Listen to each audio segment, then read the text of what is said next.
दोस्तों, क्या आप जानते हैं एक कदीम आसमानी किताब में एक ऐसी दुनिया का जिक्र मिलता है जो हमारी ज़मीन के नीचे आबाद है। क्या आपने कभी सोचा है कि हमारी ज़मीन के नीचे एक ऐसी दुनिया छुपी हो सकती है जिससे हम बेखबर हैं। एक वसी और नामालूम सरजमीन जहां कदीम तहजीबें जदीद टेक्नोलॉजी के साथ जुड़ी हुई हैं।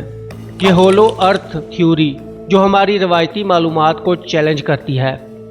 कदीम किताबें, पुरस्रार मुहिम जोई और हाइबर्ड क्रिएचर्स की कहानियाँ क्या वाकई एक खुफिया दुनिया हमारे नीचे छुपी हुई है। आज की ये वीडियो इसी अंडरवर्ल्ड के बारे में है।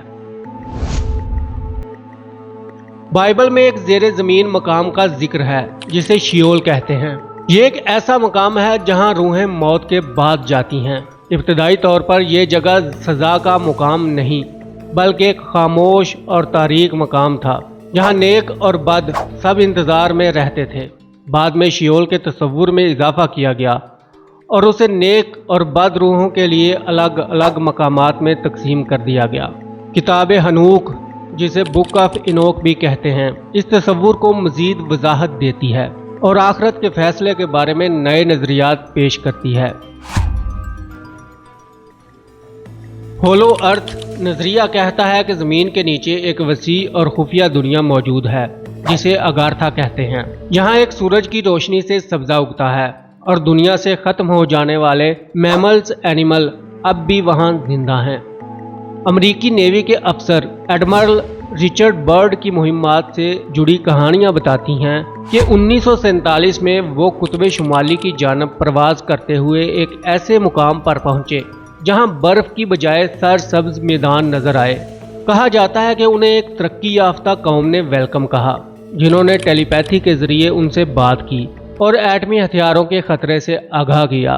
क्या ये मखलूक हमारी दुनिया के मुहाफिज हैं या कुछ और? कुछ नजरियात के मुताबिक अगारथा में सिर्फ अमन पसंद मखलूकात नहीं रहती बल्कि देव कामत इंसान जो शायद बाइबल के नेफिलियम हैं वो भी वहाँ मौजूद हैं। दोस्तों, मैं आपको बताता चलूँ कि नेफिलियम वो मखलूक हैं जो फरिश्तों और इंसानों के मिलाप से वजूद में आए थे और उन्हें ताकतवर और ख़तरनाक समझा जाता है। इसी तरह कुछ कहानियों में रेप्टिलियन यानी रेंगने वाली मखलूक का भी जिक्र है, ऐसी गैर इंसानी मखलूक जो ज़ेरे ज़मीन रहती है।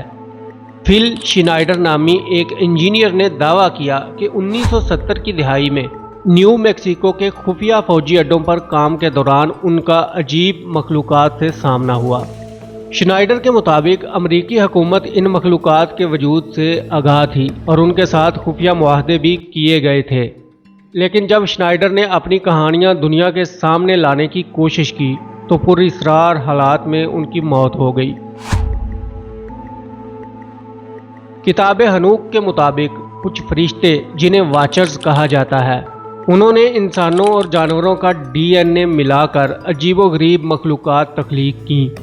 यह तस्वुर मुख्तलिफ सकाफ़तों में भी मिलता है, जैसे यूनानी देवमालाई किरदार सेंटोरस, मिस्री देवता जिनके जानवरों के सर हैं, और अनुनाकी जिनके जिस्म इंसानी और सर उकाब के होते हैं। 1959 में अंटार्कटिक मुआहदे पर दस्तखत हुए जिसके तहत फौजी सरगर्मियों और जोहरी तजर्बात पर पाबंदी आयद की गई।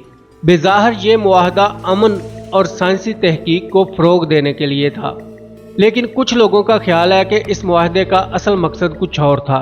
क्या ये मुमकिन है कि अंटार्कटिका में कोई खुफिया दाखिली दरवाज़ा छुपा हुआ हो जो हमें अगारथा तक ले जा सकता हो? नाजरीन, यहाँ पे मैं आपको नॉर्वे के एक मल्लाह ओलाफ जानसन की एक दिलचस्प कहानी भी बताना चाहता हूँ, जिन्होंने अपनी किताब दी स्मोकी गार्ड में एक हैरत अंगेज सफ़र का जिक्र किया है। जानसन के मुताबिक वो और उनके वालिद कुतुब शुमाली में एक खुलने वाले दरवाजे से अगारथा पहुँचे जहाँ 12 फुट से लंबे इंसान रहते थे और उनकी उम्रें कई 100 साल थीं। ये लोग एक नरम अंदरूनी सूरज, जिसे वो दी स्मोकी गार्ड कहते थे, की पूजा करते थे। वहाँ के घने जंगलात, दरियाओं और वज़न उठाने के लिए बड़े बड़े जानवरों की तफसील हैरान कुन है। حتیٰ کہ اولاف کے مطابق وہاں کے لوگ میمتھ جیسے جانوروں کو پالتو جانوروں کی طرح استعمال کرتے تھے۔ ایڈمرل برڈ کی مہمات سے لے کر کتاب ہنوک کی ہائبرڈ کریچرز تک ہولو ارتھ نظریہ ہمیں سوچنے پر مجبور کرتا ہے۔ یہ نظریہ قدیم دیو مالائی کہانیوں، سائنسی معلومات اور حکومتی سازشوں کو ایک جگہ جوڑتا ہے۔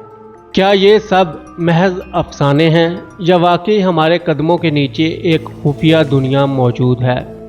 آپ کا کیا خیال ہے؟ کیا ہولو ارتھ محض ایک کہانی ہے یا ایک حقیقت جو ابھی دریافت ہونا باقی ہے؟